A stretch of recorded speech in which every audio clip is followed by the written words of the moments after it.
Here is a scale animation of the solar system. The sun is in the middle, the Earth is orbiting the sun, and the moon is orbiting the Earth. Let's put things in motion. And with a scale animation like this, we can't see the moon, so we're going to make the planets larger.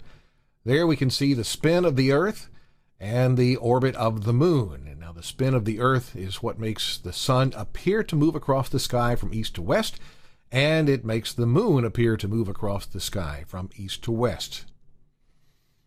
Now, why will the eclipse shadow move from west to east?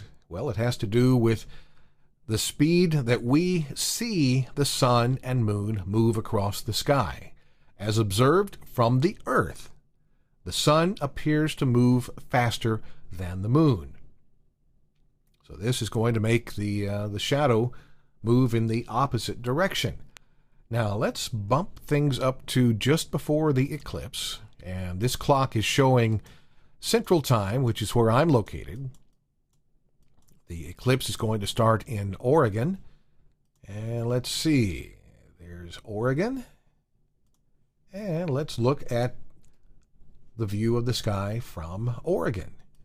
We're looking at the daytime sky, just a little bit brighter than the nighttime sky. That's the way this program works. It doesn't go bright blue, so you can still see the constellations and all that. So let's find the sun. Where are you, sun? There's the sun and the moon. Now let's bring them back to realistic size. And we'll see that the moon has not blocked the sun yet. Let's put the clock in motion. Now this is showing 10:30 Central Time.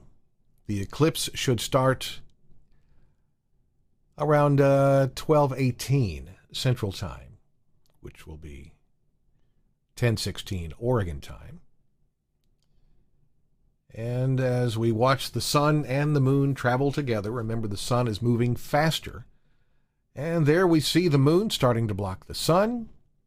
And when we get to 12:18, that will be the beginning of the eclipse in Oregon. And there, 12:20. The eclipse has started. The shadow is over Oregon. Now, let's go look at South Carolina. In South Carolina, the eclipse will start at 2:45 or 1:45 Central Time. Now we brought the moon and the sun back into view, and we can see that there is not an eclipse yet. Remember, the shadow is over Oregon. It's not over South Carolina. So let's move the clock forward, and let's move the sky a little bit so it's going to stay in our view. Remember, the eclipse will start in South Carolina at 1:45 Central Time. So let's move the clock up. And there we see the moon starting to cover the sun. And as we get to 1:45, we see that the eclipse has started over South Carolina, which means the eclipse shadow is over South Carolina. It has moved from west to east. Let's go back and look at Oregon. There we go. And we see the sun now in Oregon. So there you go. It's the speed of how we see the sun and the moon move east to west across the sky. The sun moves faster than the moon.